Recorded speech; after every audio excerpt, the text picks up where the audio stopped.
Just give me a thumbs up whenever we're live, Wesley. Cool. All right, well, everyone welcome to Ratio Christi. My name is Matt Romer. I'm the president here. So this semester we're doing Winsome, or the topic for this semester is Winsome Conversations When You Disagree. We'll be starting those series of topics next week. Today will be our last sort of intro that we've been doing. So we've been doing intro topics over the past few weeks, and so this will be the last one. If you're not on our email list, let us know, or scan the QR code that we have over there and sign up for that. Also, this weekend, we want to let you know that Faith and Science, a series of online lectures, will be available starting this Saturday and going throughout the month. And they'll be doing topics like the history of science and religion, and is it irrational for scientists to have faith, and Genesis and evolution and dinosaurs, and all those different types of topics. So if that's something that interests you, feel free to look those up on the website provided, and yeah, hopefully find that useful. Also, next week, hopefully anyway, we're planning on selling some books, Challenging Conversations, for $5. So if you're interested in that, talk to Ben. All right, that's all the announcements for now. And tonight we'll be having our own Zach give the talk, and I'll leave it up to him.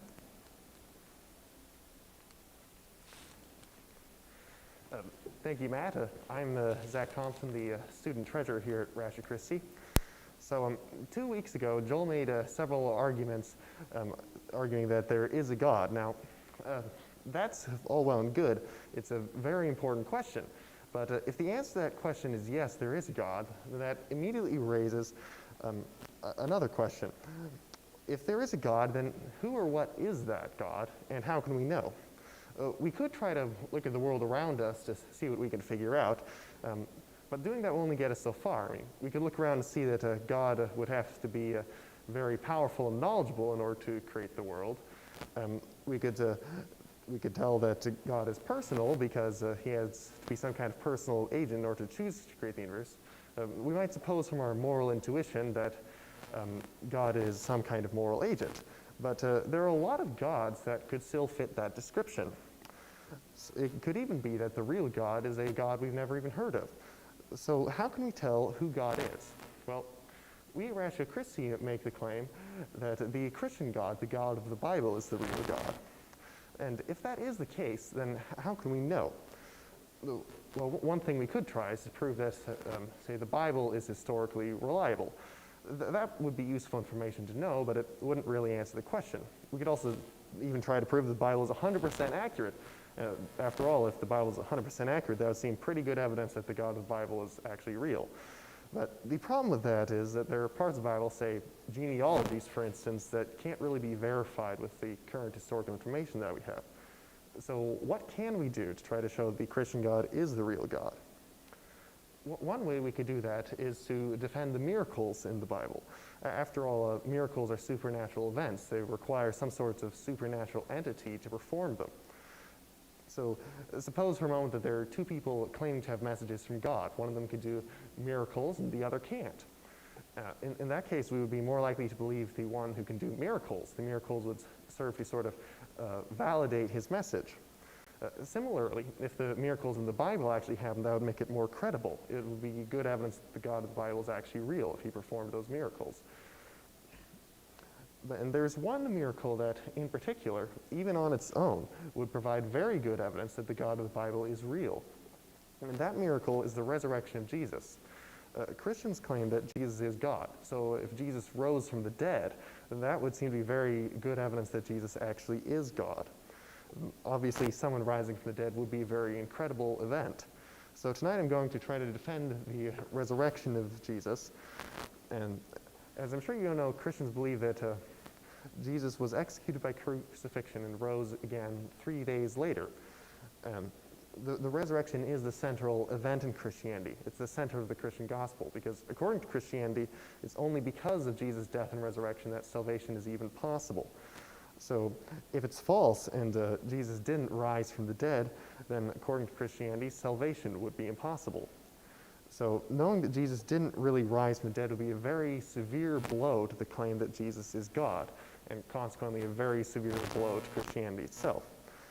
The Apostle Paul even said that, and if Christ has not been raised, your faith is futile, you are still in your sins. Then those also who have fallen asleep in Christ are lost. If only for this life we have hope in Christ, we are of all people most to be pitied. That is, if Jesus hasn't risen from the dead, then Christians haven't really been saved from their sins. We would be wrong about the thing that matters the most. So, in fact, we would be so misguided that, as Paul says, that we should be pitied more than anybody else. So, establishing the truth about the resurrection is essential for establishing the truth of Christianity. So, to find out whether the resurrection really happened or not, we need to examine the historical evidence.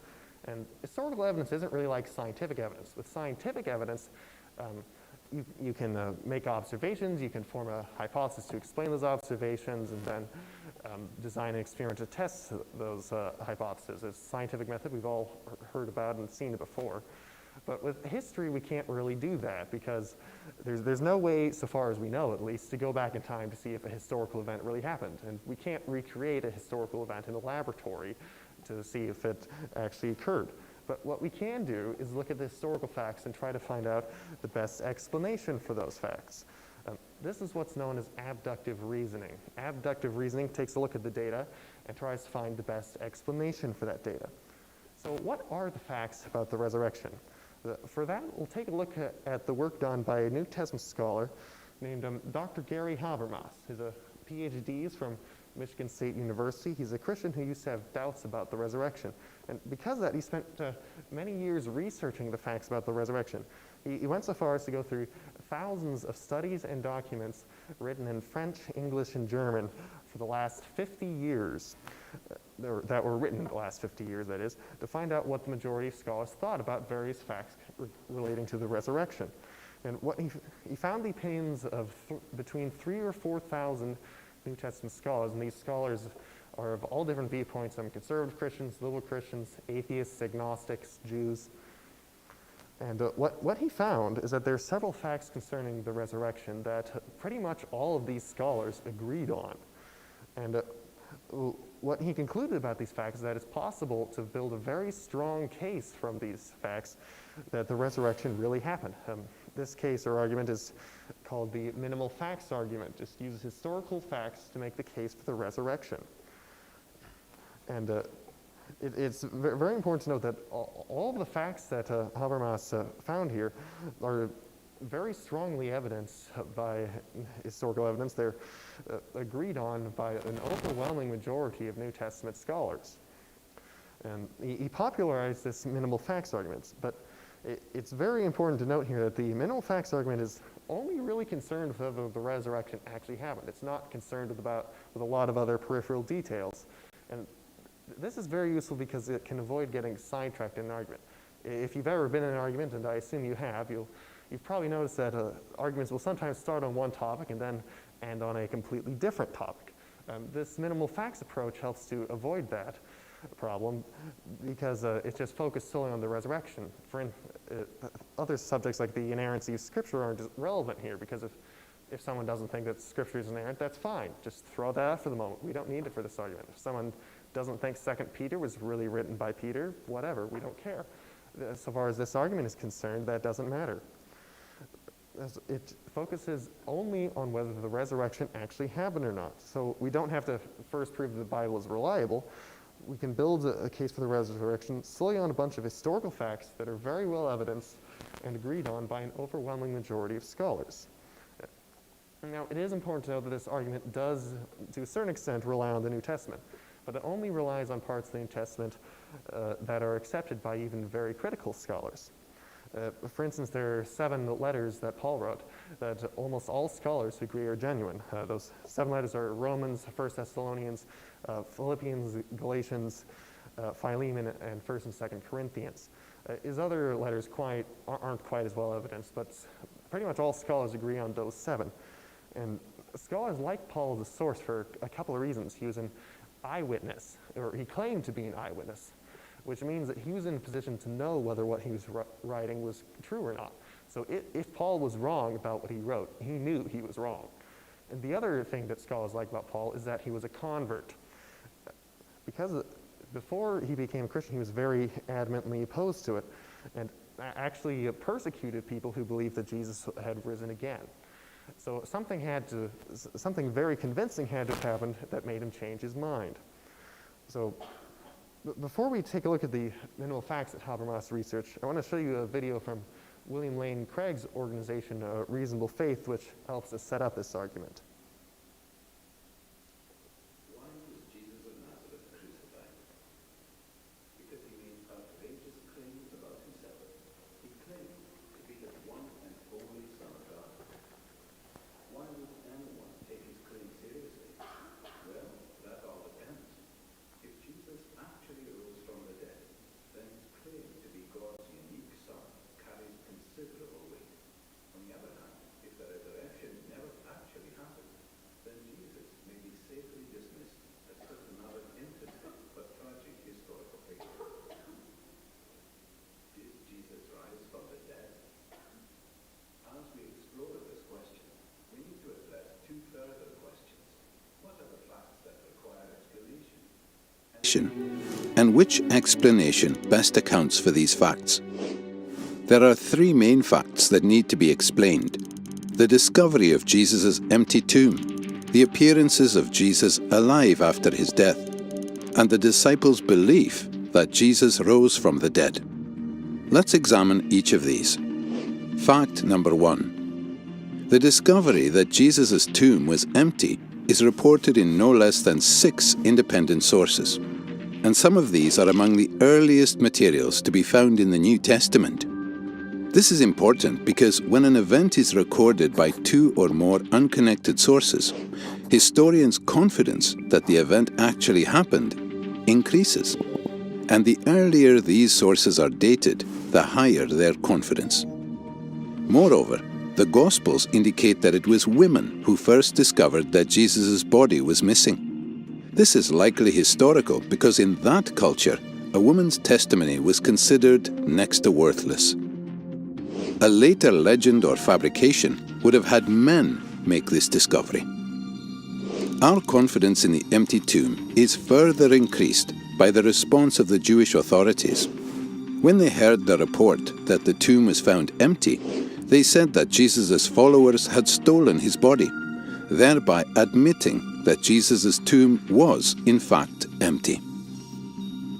Most scholars, by far, hold firmly to the reliability of the biblical statements about the empty tomb. Fact number 2. The appearances of Jesus alive after his death.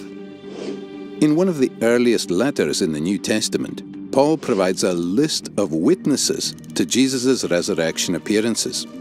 He appeared to Peter, then to the 12. Then he appeared to more than 500 brothers at one time. Then he appeared to James, then to all the apostles. Finally, he appeared also to me. Furthermore, various resurrection appearances of Jesus are independently confirmed by the Gospel accounts.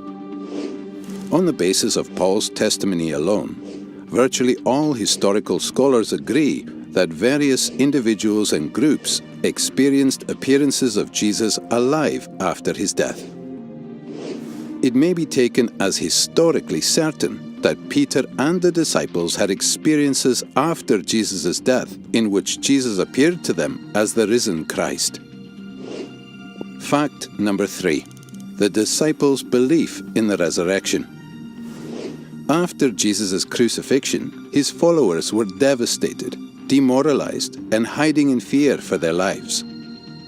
As Jews, they had no concept of a Messiah who would be executed by his enemies, much less come back to life. The only resurrection Jews believed in was a universal event on Judgment Day after the end of the world, not an individual event within history. Moreover, in Jewish law, Jesus' crucifixion as a criminal meant that he was literally under God's curse. Yet somehow, despite all of this, the disciples suddenly and sincerely came to believe that God had raised Jesus from the dead. They were so completely convinced that, when threatened with death, not one of them recanted. Even the Pharisee Paul, who persecuted Christians, suddenly became a Christian himself, as did Jesus' skeptical younger brother, James. Some sort of powerful, transformative experience is required to generate the sort of movement earliest Christianity was. That is why, as an historian, I cannot explain the rise of early Christianity unless Jesus rose again, leaving an empty tomb behind him. These three firmly established facts cry out for an adequate explanation. How do you make sense of them? Down through history, various naturalistic explanations have been offered to explain away these facts. The conspiracy hypothesis, the apparent death hypothesis, the hallucination hypothesis, and so on. All of these have been nearly universally rejected by contemporary scholarship. The simple fact is that there is just no plausible naturalistic explanation of these three facts.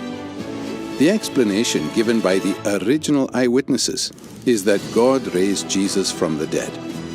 If it's even possible that God exists, then that explanation cannot be ruled out. For a God who is able to create the entire universe, the odd resurrection would be child's play. An empty tomb, Jesus' appearances alive after his death, and a group of dejected followers suddenly transformed by a radical new belief in a risen Messiah. These are independently established historical facts. How do you explain them?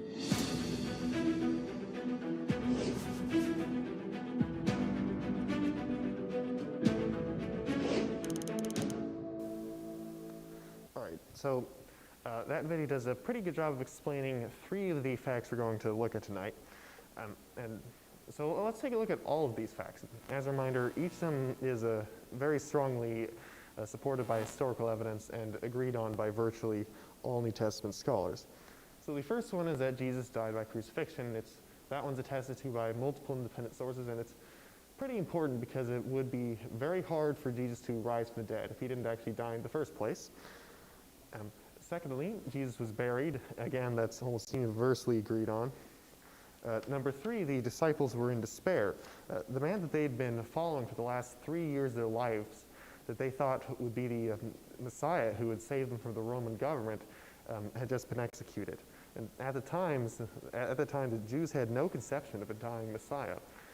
So when Jesus died, the disciples thought that was it. They thought the Messiah would have been someone who would restore the earthly kingdom of Israel. So Jesus' death left his disciples in despair. And it was to the point where they even locked their doors because they were afraid of what the Jewish authorities might do to them. Number four, the tomb was found empty. And this one's only agreed on by 75% of the scholars, that's not as much as how many scholars agree on all the others. But 75% is still a pretty significant majority, so this is still a pretty well-evidenced fact. Number five, the disciples had experiences that they believed were appearances of the risen Jesus. It's very important to note here that the scholars don't necessarily agree that the disciples actually saw the risen Jesus. What they agree on is that the disciples believed they saw the risen Jesus. This doesn't rule out that the disciples were wrong about what they saw.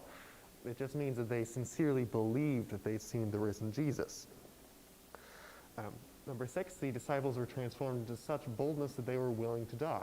And this fact is important because the way it contrasts with fact number three, that the disciples were in despair. People who are in despair just don't suddenly flip a switch and automatically become bold people who are willing to die for what they believe. So there had to be some reason for this change. There isn't much reliable information regarding the fates of the disciples. According to church tradition, all of them were executed except for John. who was exiled.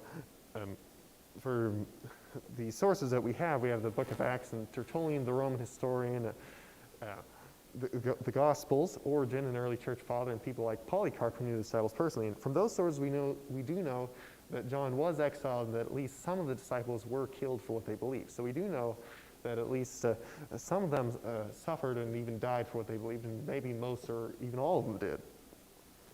So, fact number 7, the resurrection was preached early in Jerusalem. The best evidence for this, well, one of the best evidences, is the creed found in 1 Corinthians 15, which, among other things, affirms that Jesus died and rose again. And scholars have placed this creed as originating as far back as the mid-30s. And this is important because it's only a few years after Jesus' resurrection. And the short time span there is very key because it makes it very hard for myths to have popped up in that small time frame. Number 8, the day of worship was moved to Sunday. And the Jews traditionally worshipped on Saturdays.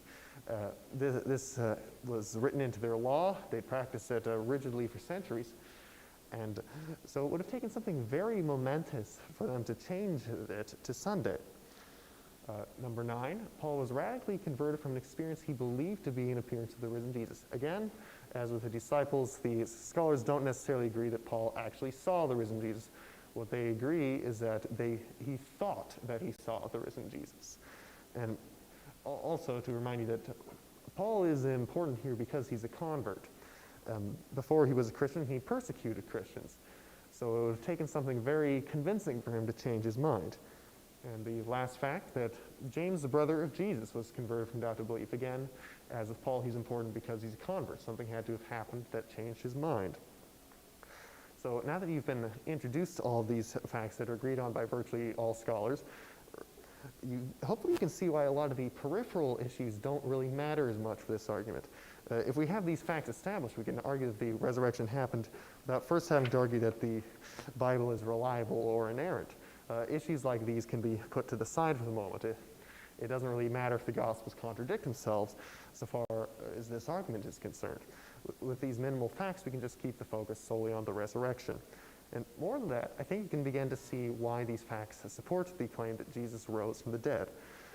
We can see from the first few facts that Jesus died and was buried, and then and the disciples were in despair over it. But then something seems to switch. The tomb was found empty. The disciples had experiences that they believed were the risen Jesus. Their despair was gone, replaced by boldness. Traditions that had been followed closely for centuries were changed. So something major had to have happened that caused all these changes. And I would suggest that Jesus' resurrection would be a very good explanation for what happened. But that's far from the only explanation that's been suggested for these facts. In fact, there are quite a few alternate explanations, so we have to consider what the best explanation of the facts is. Now, some people might just say right out of the gate that the resurrection can't be a good explanation because it's a miracle. After all, miracles are impossible. Hasn't science disproven miracles? Any explanation involving miracles, some might say, is inherently less likely than an explanation that doesn't involve miracles. Now, so one of the things we like to do here at Rasher Christie is to get the person up front to stop talking and to let all of you talk about it instead. So here's the question I'd like you to consider. Would you agree or disagree that the resurrection is an inherently unlikely explanation because it's a miracle? Does being supernatural make it less probable? So you can all get in groups and discuss this question. I'll give you a few minutes to do that. So I'll leave the question up here so you can refer to that.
All right, so let's bring it back together now. So the way I would answer this objection is like this. The idea that miracles don't happen is based on the assumption that the supernatural isn't real. That is, the natural world is all there is. It's an assumption that miracles are impossible. But the problem with that is it's just an assumption. We don't know that the natural world is all there is. If there is a God, as Joel argued 2 weeks ago, then the supernatural is real and miracles are something that's possible. So if God is real, the objection just doesn't hold up. But even if we assume that we don't know whether God is real or not, it's still just an assumption that miracles are impossible. And if we bring our assumptions to the table when we're looking at the facts, then we really shouldn't be surprised when our conclusions agree with our prior assumptions. So simply assuming that the supernatural is impossible, so the resurrection can't have happened, isn't a good or even an intellectually honest way of looking at these facts. But wait a minute, someone might say. Sure, I can say it's just an assumption that miracles don't happen. But if they are possible and they do happen, then why don't we see them all the time? The answer to that is if miracles happened all the time, they would just no longer seem miraculous. We wouldn't even think of them as miracles. They'd just be another thing that happens. So miracles are almost by definition rare. Otherwise, they would just cease to be miraculous. So if God is real, as Joel argued earlier, then it would make sense that miracles are possible, and that it would also make sense that the God who created the universe is probably the one who's performing miracles. And I think it's pretty safe to assume that a God who's smart enough to create the entire universe is also smart enough to know that performing miracles all the time would ruin the point of performing miracles in the first place, because they wouldn't seem miraculous to anybody. So now that we've looked at that objection and seen why it doesn't really work, let's start taking a look at some of the alternate theories that try to explain these facts without appealing to the resurrection. After all, maybe it's possible that some other theory can explain these facts. Maybe Judas died on the cross instead of Jesus, for example. Isn't that possible? Well, anything is possible. I mean, it's possible the world didn't exist until 5 minutes ago, and all of the memories we have are completely fake. But the question isn't what's possible. The question is what is probable. We should follow what the evidence tells us rather than just picking and believing things because they're possible. And if the resurrection is the most probable explanation, then we should believe that. If another theory is a better, more probable explanation, we should believe that. So now what I'm going to do is this. I'm going to describe an alternate theory for you and how it tries to explain the facts. And then I'm going to give you some time to discuss the theory, if it actually fits the facts. And if it doesn't fit the facts, then what facts would contradict this proposed theory? And the first one we'll talk about is called the hallucination theory. According to this theory, the disciples didn't actually see the risen Jesus. What they saw was a hallucination. So while they genuinely believed they'd seen Jesus, they were just hallucinating instead. So does this theory fit the facts or not? And if not, what facts might contradict this theory? I'll give you a couple minutes to talk about it, and I'll also put the facts up so you can refer to them while you talk about it.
hopefully you can see some of the problems with it. Now, we can't just go through the facts one by one to see if it fits the facts. So, fact number one, Jesus died by crucifixion, no problem. Jesus was buried, that works. The disciples were in despair, that's fine.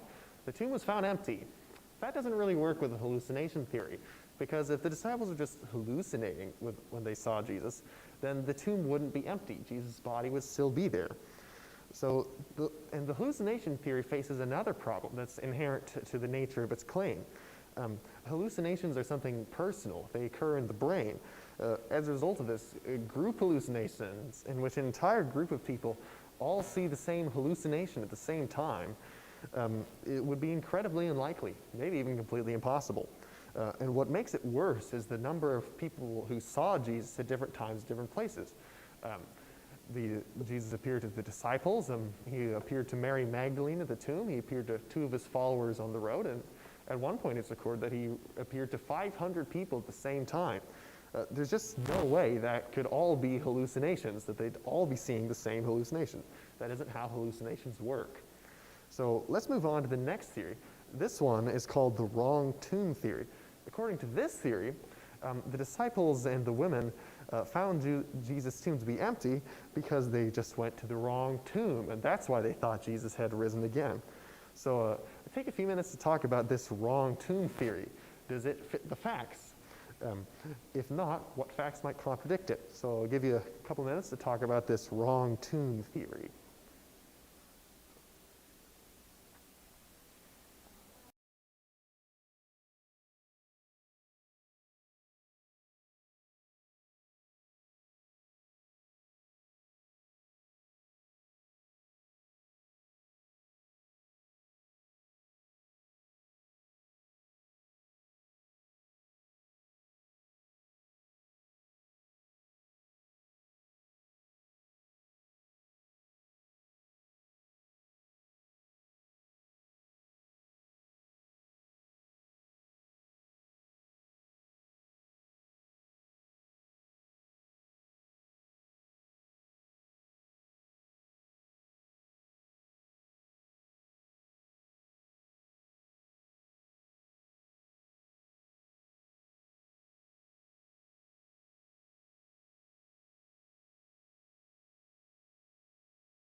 Bring it back together now.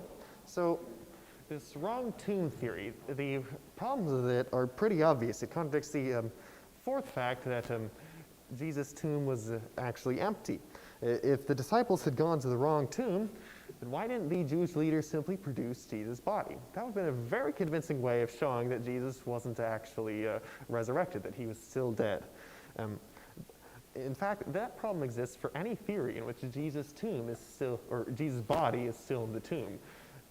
If his body is still in the tomb, then the Jewish and Roman authorities can just produce his body and prove that he's still dead. So, and if the disciples had just gone to the wrong tomb, then rather than becoming bold proclaimers of the resurrection, they would have been relegated to being idiots who were too dumb to go to the right tomb. And they, instead of even bothering just checking to see if they'd been to the right tomb, they just started making wild claims about the resurrection. So that wouldn't have worked very well, and that theory doesn't really make a lot of sense because of that. So let's talk about the next theory, the swoon theory. According to this theory, Jesus didn't really die on the cross. In fact, he was still alive when he was put in the tomb. And after a few days, he woke up and left the tomb. The disciples saw him and thought he'd risen again and started preaching the resurrection. So maybe this swoon theory can explain what actually happened. So I'll give you a few minutes to talk about it, and I'll leave the facts up here on the screen so you can refer to those. So the swoon theory.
All right, so let's bring them back together now. The swoon theory obviously contradicts the first fact that Jesus died, but that's not its only problem. Crucifixion was an especially brutal method of execution. So even if Jesus had survived it, he would have been in very poor shape. And furthermore, we know that Jesus was whipped severely before he was crucified, and that he was stabbed with a spear before they took him down. So it's highly implausible that Jesus would have survived the crucifixion. But suppose he had. Then he would have been in a tomb sealed shut by a large stone. After a few days, the air quality in that tomb would probably have been pretty bad. So surviving all of that without any medical care would have been highly unlikely. But supposing he still survived all this and woke up, then he would have to move the stone away from the entrance to the tomb. For context, the three women who showed up to Jesus' tomb on Easter morning didn't think that they would be able to roll the stone away on their own. So if three women couldn't do it, a badly injured man would definitely not be able to roll the stone away. But suppose he succeeded in doing that, then he would have to deal with the Roman guards of the tomb. And if you have a badly injured man going up against a few strong armed guards, the odds are looking really bad for the injured man. But supposing he somehow gets through the guards as well, and if he survives the crucifixion, if he doesn't bleed out, if he can somehow move the stone away from the entrance of the tomb, get past the guards, and then make it to his disciples, all without any kind of medical care or help of any sort, then he would not have exactly inspired the disciples to boldly proclaim a resurrection. Instead, they would have been more likely just to nurse him back to health. Badly injured people don't really inspire others to bold claims of resurrections. More likely, it just would have inspired pity and compassion for their badly wounded leader. So this explanation doesn't really explain a lot. So those are the problems with the swoon theory. It's far beyond implausible that he would have survived the crucifixion and the various other tortures the Romans devised, and that he would have gotten out of the tomb. But even if he had gotten out of the tomb, then the disciples wouldn't have gone about proclaiming a resurrection. So let's move on to the next theory. This one is the substitution theory. According to this theory, it wasn't Jesus who died on the cross. It was someone else, say Judas, for example. So maybe a substitute died on the cross instead of Jesus, and then when Jesus miraculously appeared to be alive, even though he didn't really die, the disciples proclaimed the resurrection. So does this theory work? Why or why not? I'll give you a couple minutes to talk about it and hear the facts.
Ten seconds more.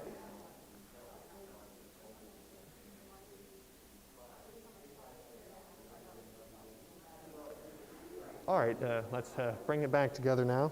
So the substitution theory, and it has several problems with it. First of all, how is the substitution performed?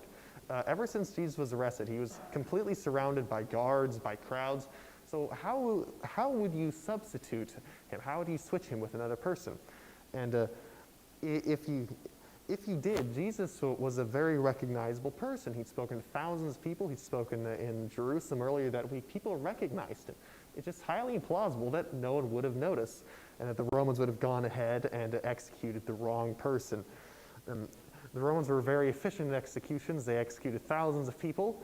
The idea that you could just somehow switch people out and get them to execute the wrong person just doesn't really make a lot of sense. But suppose they found some look-alike maybe, and they performed the switch and nobody noticed.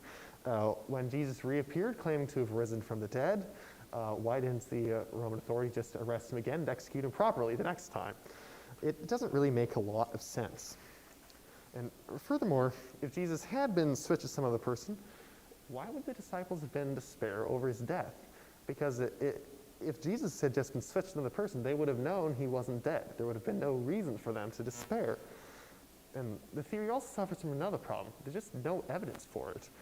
It's a possibility, but we can stand here and throw out possibilities of what could have happened all night long. Unless we have evidence for them, it doesn't really make a difference. Simply being possible isn't good enough. There has to be evidence for it. It has to be probable. And the substitution theory just doesn't have any evidence for it, so it's not very probable. So there's only two more theories that we're going to look at tonight. The next one is called the stolen body theory. This is actually the first alternate theory that was ever proposed. It's the one the Jewish authorities who used. They said that the disciples stole Jesus' body and then proclaimed the resurrection using the now empty tomb as proof. So I'll give you a few minutes to decide what you think about the stolen body theory, if that works. Here are the facts.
right, let's bring it back together. So the soul and body theory, even at a quick glance, this theory runs into fact number 3, that the disciples were in despair over Jesus' death. If the man that they had followed for 3 years was dead, and they were afraid that they might be next. Scared, desperate people aren't the kind of people who are going to go off and risk their lives for a dead man. And even if they tried, it would be a bunch of untrained men up against professional soldiers. The disciples weren't going to come out of that fight unscathed. But suppose they did. Suppose they defeated the guards and stole Jesus' body. Then this theory has another problem.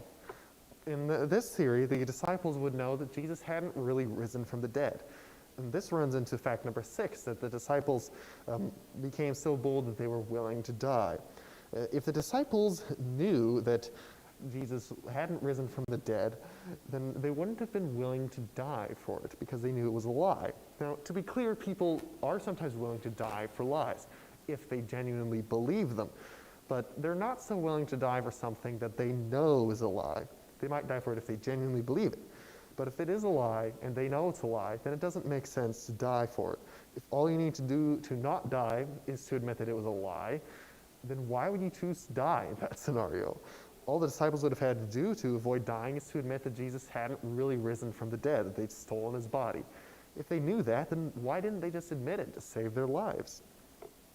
But further, there's just no motive for them to do this. When people tell lies like this, it's usually for something like money, sex, or power. We know that they didn't get the first two out of this scenario, but maybe they got power over it. Maybe this gave them influence over the people who believed them when they said that Jesus had risen again. But did it really? We know from history that the Roman Empire persecuted Christians. We know that people like Paul were persecuting Christians as soon as they started proclaiming the resurrection. And after he became a Christian himself, Paul wrote in one of his letters about the things that he'd gone through because of his faith. He was flogged, stoned, beaten, imprisoned, shipwrecked. That doesn't sound like he gained a lot of power. And we know from history that the disciples didn't really gain a lot of power from this. Instead, all they gained from proclaiming the resurrection was suffering and death. And so who would suffer and die rather than admit that it was a lie and they just stole the body?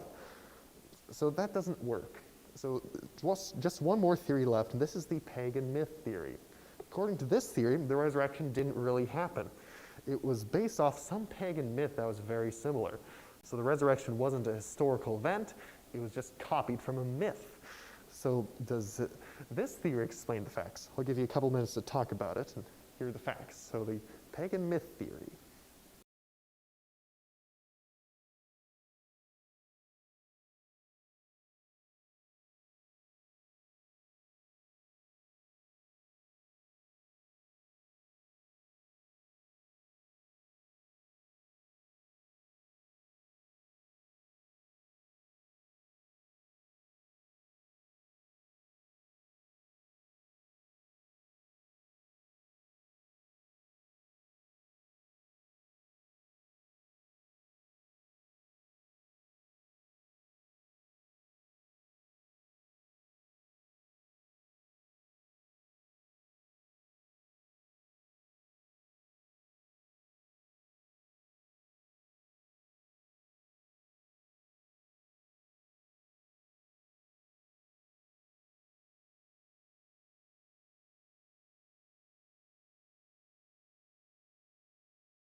All right, so let's bring it back together.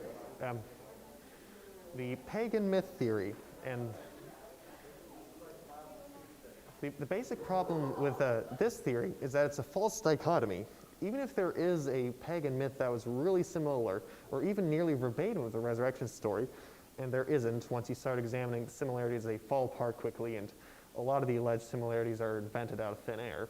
But supposing there was, that doesn't mean that the resurrection didn't also happen. That just means that there's a similar story out there that exists. Put simply, the existence of a similar myth to the resurrection is independent of whether the resurrection actually happened. Such a myth would have no impact on the evidence for the resurrection. We have actual evidence about the resurrection and the events surrounding it. We know that something really happened in history, and whether what happened is similar to a pagan myth or not is just completely irrelevant. So now I want to show you another video, which is the second part of the first video I showed you. It explains why some of these alternate theories don't do a good job of explaining the facts. So here's this. It's a matter of historical record that Jesus of Nazareth died and his body was placed in a tomb. It's also been firmly established that after his death and burial, his tomb was found empty. Various individuals and groups saw appearances of Jesus alive, and his disciples somehow became absolutely convinced that Jesus had risen from the dead. These are the historical facts. How do you explain them? Down through history, various naturalistic explanations have been offered to explain away these facts. Let's examine the four most popular ones. First, the conspiracy theory. According to this view, the disciples faked the resurrection. They stole Jesus' body from the tomb and then lied about seeing Jesus alive, thereby perpetrating the greatest hoax of all time. However, this theory faces overwhelming objections. It's hopelessly anachronistic. It looks at the disciples' situation through the rear-view mirror of Christian history, instead of from the standpoint of a first-century Jew. Jews had no concept of a Messiah who would be defeated and executed by Israel's enemies, much less rise from the dead. In Jewish thinking, the resurrection of the dead was a general event that takes place only after the end of the world and has no connection at all with the Messiah. The conspiracy theory also fails to address the disciples' obvious sincerity. People don't willingly die for something they know is not true. An honest reading of the New Testament makes it clear. These people sincerely believed the message they proclaimed and were willing to die for. For these and other reasons, no scholar defends the conspiracy theory today. A second attempt to explain the facts is the apparent death theory. Jesus didn't really die. He revived in the tomb, somehow escaped, and managed to convince his disciples he was risen from the dead. This theory also faces insurmountable obstacles.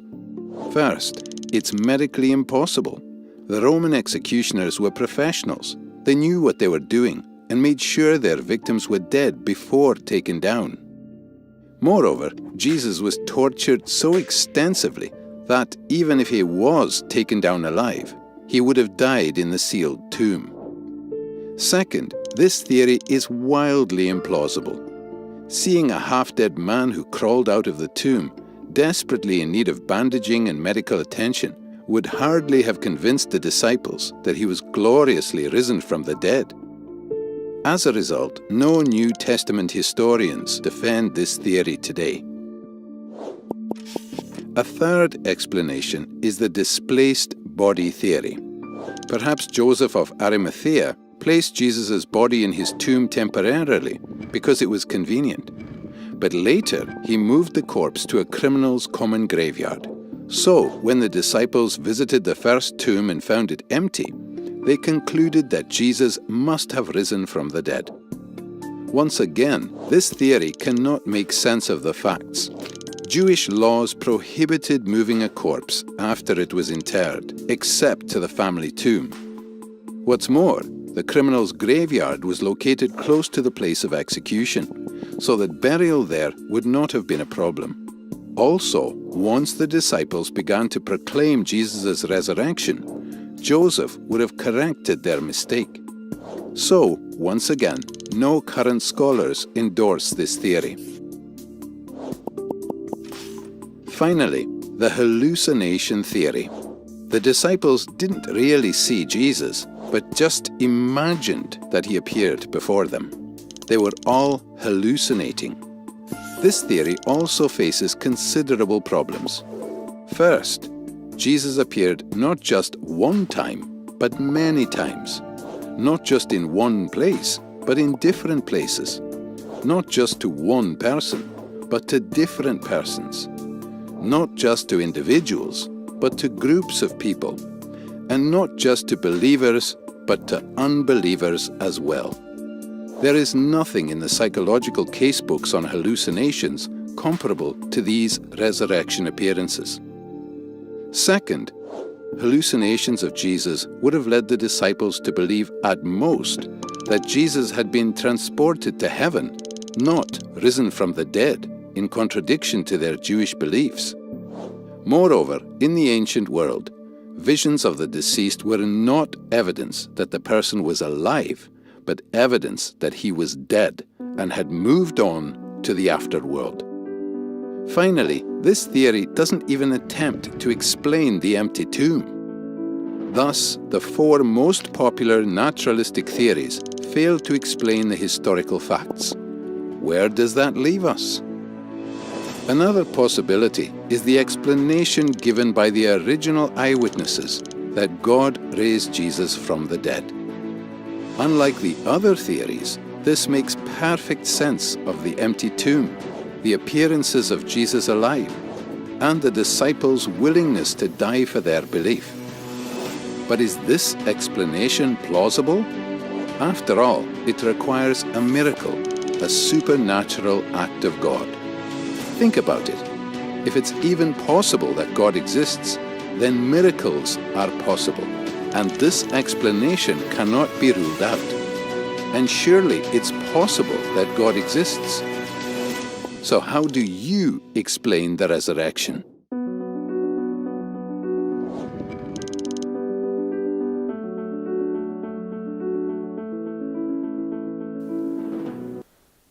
All right, so if all these theories can't explain these known historical facts, then what can? We know that Jesus died, that he was buried, his disciples were in despair, and then things just switch. The tomb was found empty. The disciples believed they'd seen the risen Jesus. They were transformed. They had such boldness they were willing to die. And traditions that had been set in stone for centuries were changed. People who believed that Jesus was the Messiah also changed and started proclaiming the resurrection themselves. Many of them died for those claims, yet they maintained till the end that Jesus had risen from the dead. And if they were lying, they wouldn't have died for it, and they can't have been hallucinating. So if they weren't lying, and if they weren't delusional, then the most probable explanation is that they were telling the truth, and that Jesus really did rise from the dead. Of course, we could stay here all night and into tomorrow and even spend the rest of our lives coming up with possible alternate explanations. Maybe a bunch of really advanced aliens revived Jesus as a science experiment and erased all records of their existence. Maybe we're living in the Matrix and all of this is just an illusion. We could go on forever with possibilities, but ultimately possibilities aren't very useful. What matters is what's probable. What matters is what the evidence points to. And in light of these historical facts that are agreed on by virtually all New Testament scholars, what the evidence points to is that Jesus really did rise from the dead. And if he rose from the dead, then that is very good evidence that Jesus is in fact God. So that's all I have for you tonight. So if there are any questions, feel free to ask them and I'll do my best to answer them.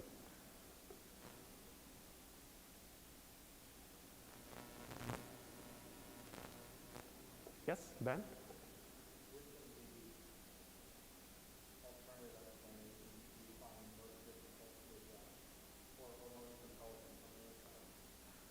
So which of the alternate explanations do I find most difficult to address?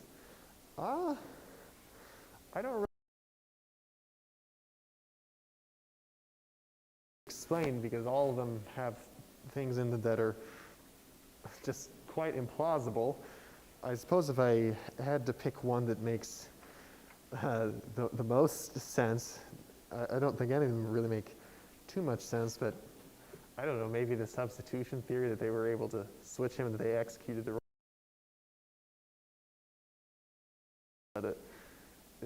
it seems to at least have a slightly fewer problems than some of the others, but it still doesn't make a lot of sense, at least in my opinion.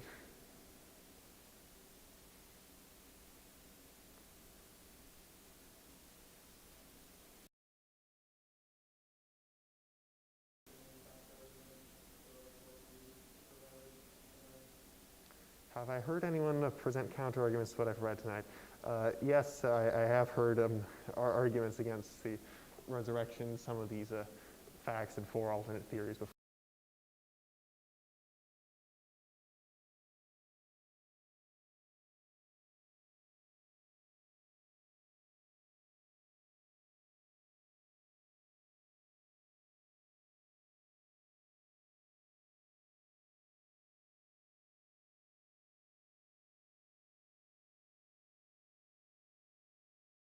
Our typical Bible itself and the sources for these facts saying that the sources are unreliable, so that they challenge that these facts would be actually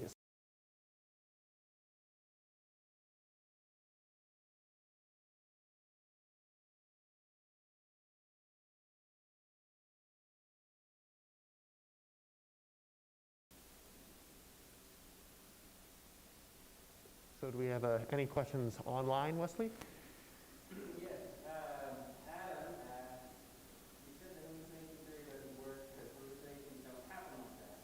But couldn't you say the same thing about the resurrection theory? Resurrections don't just happen like that. So, question for those of you online: if I said that the hallucination theory doesn't work because hallucinations just don't work like that. The question is, well, resurrections just don't work like that either.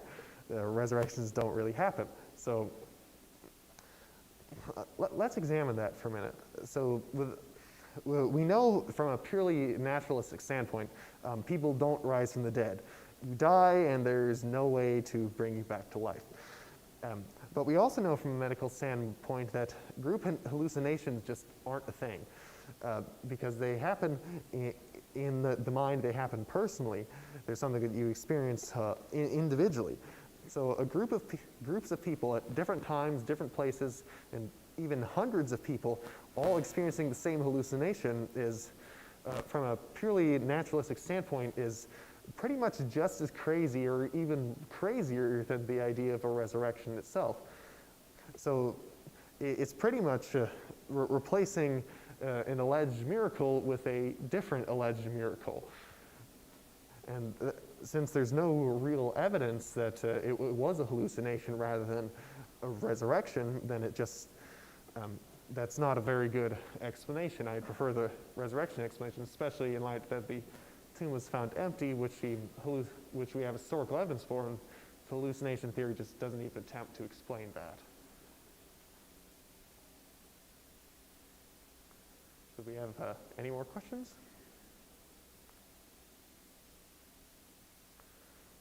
All right, that's all I have, I suppose. So you can stay around and talk afterwards, and we'll be back next week with our theme of having winsome conversations with people, and we'll hear from Ben or Wesley on that. So thank you.